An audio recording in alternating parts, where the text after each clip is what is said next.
이게 최선입니까? 확실해요? 최선도 아니고 확실하지도 않으면 다시 하셔야죠.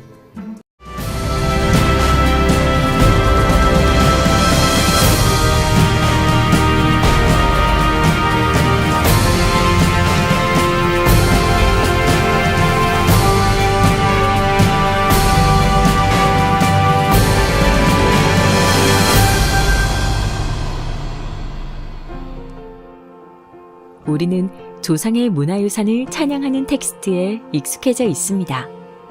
조상이 남긴 문화유산을 비판하는 것이 금기시 되어 왔기 때문입니다. 하지만 우리는 용감하게 유네스코 세계문화유산으로 지정된 수원 화성을 비판하는 프로젝트에 도전했습니다. 비난과 비판은 다르다고 배워왔기 때문입니다. 수원 화성은 조선 후기 과학기술을 집대성한 걸작으로 알려져 있습니다. 하지만 우리는 수원 화성이 최선의 작품은 아니라고 생각합니다. 화성은 단 한 번도 전쟁을 치르지 않았기 때문에 방어력도 검증되지 않습니다.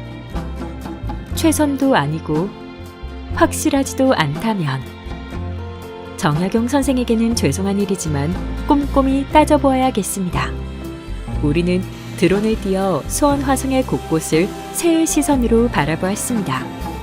새의 시선으로 수원 화성을 바라보니 중국 서안성과 수원 화성을 직접 방문해서도 발견하지 못했던 허점들이 보이기 시작했습니다.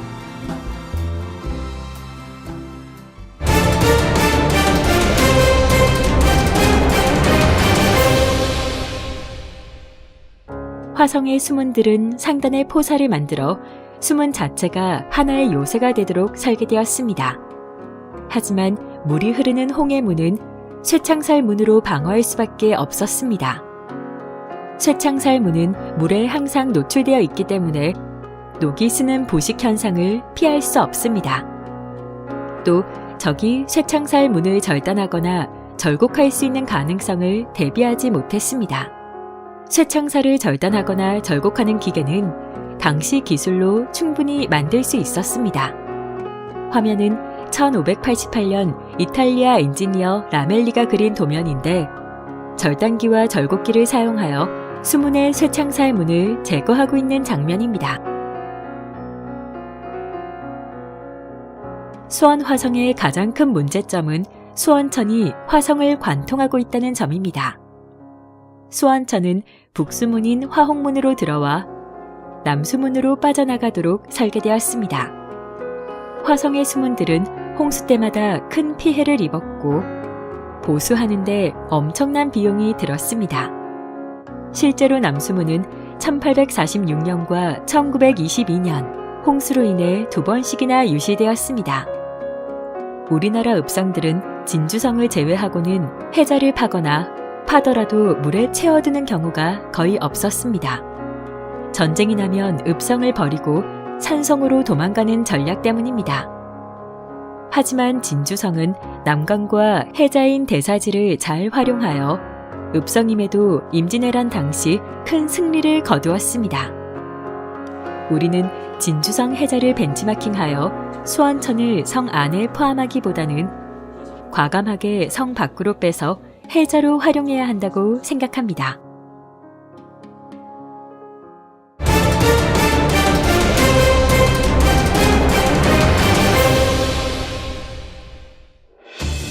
높은 곳, 즉 고지를 적에게 내어주는 것은 방어에 치명적입니다.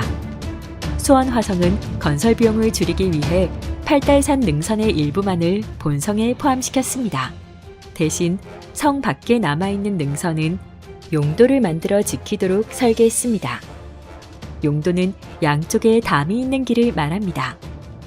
화성은 본성의 서남 앞문에서 본성 밖에 있는 서남 강루까지 여장을 쌓아 용도를 만들었습니다. 하지만 화성의 용도는 성벽을 높게 쌓은 것이 아니라 능선을 따라 사람 키높이의 여장만을 쌓았습니다. 따라서 민망할 정도로 높이가 낮아 적이 집중적으로 공격하면 지키기가 매우 어렵습니다. 우리는 건설 비용을 아끼는 것도 중요하지만 유사시 반드시 성을 지켜내는 것이 더 중요하다고 생각합니다. 따라서 모든 팔달산 능선을 성벽으로 활용해야 한다고 생각합니다. 이렇게 되면 적에게 높은 곳을 내어주지 않음은 물론 화성의 서쪽 방면은 팔달산을 모두 활용하여 강력한 방어선을 구축할 수 있게 됩니다.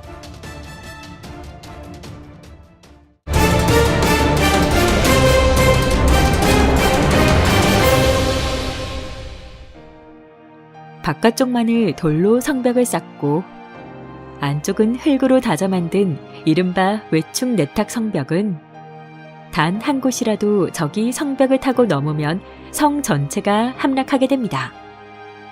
성의 안과 밖을 벽돌로 쌓은 내외 협축 성벽과는 달리 한쪽만을 돌로 쌓은 외축 내탁 성벽은 시간이 흐르면 토사가 유실되어 빈 공간이 생기고 위에서 누르는 토사의 압력으로 인해 성벽 가운데가 부풀어 오르는 현상이 생기게 됩니다. 정약용은 외축 내탁 성벽의 배부름 현상을 보완하기 위하여 규형 쌓기 공법을 제안했습니다. 하지만 이 역시 실제 시공에는 반영되지 못했습니다. 우리는 성 안쪽과 바깥쪽 모두를 벽돌로 성벽을 쌓는 방법이 성벽이 부풀어 오르는 배부름 현상을 예방할 수 있다는 장점 외에 또 다른 장점이 있다고 생각합니다. 안쪽과 바깥쪽을 모두 높게 쌓으면 성벽을 넘어온 적이 쉽게 성 안으로 이동하기 어렵기 때문입니다. 따라서 성이 일시에 함락되는 것을 막을 수 있습니다.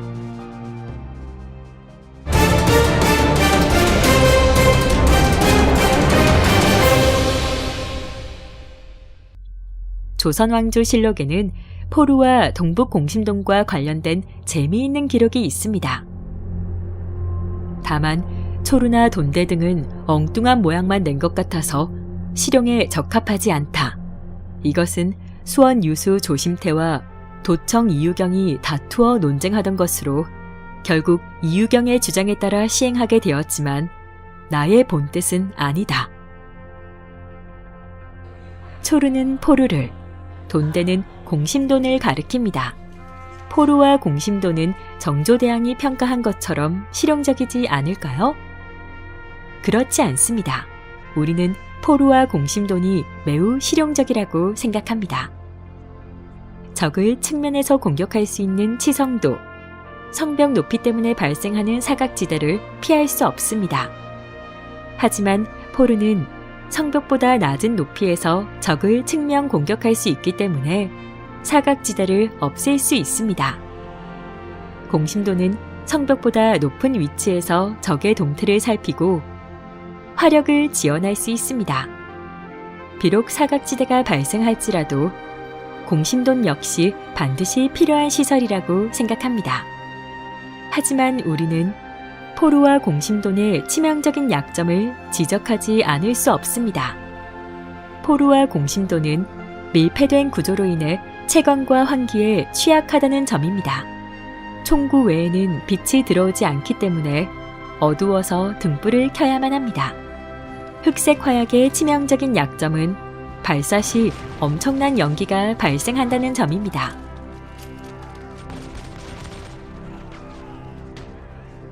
밀폐된 공심돈 내부에서 발생하는 엄청난 양의 연기는 군인들의 시야를 가림은 물론 질식시킬 수 있는 위험도 있습니다.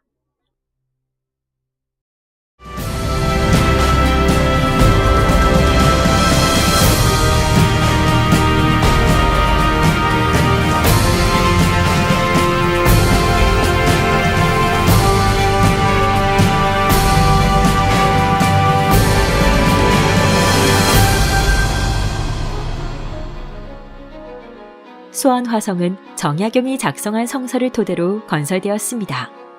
성설은 규모를 정한 1번 푼수 지침, 돌을 주 재료로 한다는 2번 재료 지침, 성벽 아래 홀을 파야 한다는 3번 호참 지침, 기초를 다지는 방법에 관한 4번 축기 지침, 돌을 분류하고 다듬는 방법에 관한 5번 벌석 지침, 돌을 운반하는 도로에 관한 6번 치도 지침, 유형거를 만드는 방법에 관한 7번 조거 지침, 성벽을 쌓아 올리는 방법에 관한 8번 성제 지침 등 모두 8개의 건설 지침으로 구성되었습니다. 우리는 이제 정약용의 성서를 보완하는 새로운 성설, 즉 신성설을 제안하고자 합니다. 신성설 1번 fun수 지침은 8달산의 산등성이, 즉 능선을 모두 성벽으로 활용하는 것입니다.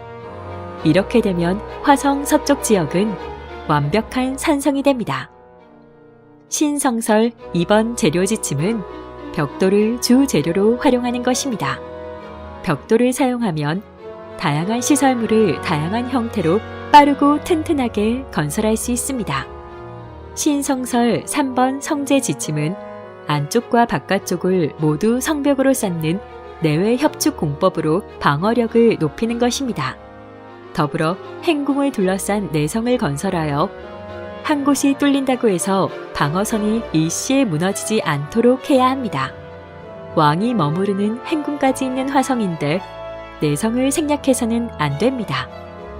신성설 4번 해자 지침은 소원천을 과감히 성 밖으로 빼서 해자로 활용하는 것입니다. 이렇게 되면 비용이 많이 들어가는 수문을 만들거나 홍수 때마다 유지 보수할 필요가 없게 됩니다. 대신 부족한 성내 공간을 확보하기 위해 평지성을 남북 방향으로 길게 확장해야 합니다. 더불어 해자와 성문 사이에는 들어올리고 내릴 수 있는 조교를 설치해야 합니다. 신성설 5번 포루 지침은 치, 강루, 적대 등을 모두 사각지대가 거의 없는 포루로 통일하는 것입니다. 포루는 건설비가 치성에 비해 많이 들기 때문에 한꺼번에 건설하기보다는 시간을 두고 순차적으로 건설하는 방식이 효율적일 것입니다. 신성설 6번 공심포루 지침은 밀폐된 공간 때문에 발생하는 채광과 환기 문제를 극복한 대형 공심돈을 건설하는 것입니다. 공심포루는 낮은 곳과 높은 곳에서 적을 공격할 수 있도록 5층 구조로 설계되었으며 형태가 원형이어서 적이 숨을 수 있는 사각지대도 없습니다.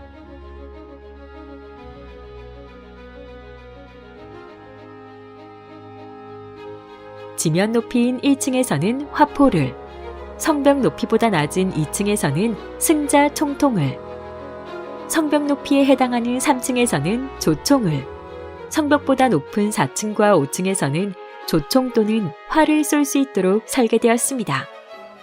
또 가운데 공간을 비워두는 개방형 구조를 취함으로써 채광에 유리하고 화포나 총기류 발사로 발생한 연기가 쉽게 빠져나갈 수 있도록 했습니다. 공심포루는 방어에 취약한 평지성 중에서 모서리 부분에 건설하게 됩니다. 이처럼 공심포루는 정약용이 설계한 포루와 이유경이 설계한 공심돈의 장점을 극대화하고 약점을 보완한 가상시설입니다. 지금까지 우리는 수학, 과학, 역사, 지리, 국어 시간에 배운 지식을 활용해서 수원 화성의 문제점을 용감하게 비판하고 대안을 제시했습니다. 드론을 활용하여 새의 눈으로 도시를 분석한 후 치열하게 고민하고 토론한 결과입니다. 인천 하늘고등학교 교과 기반 프로젝트 팀이었습니다.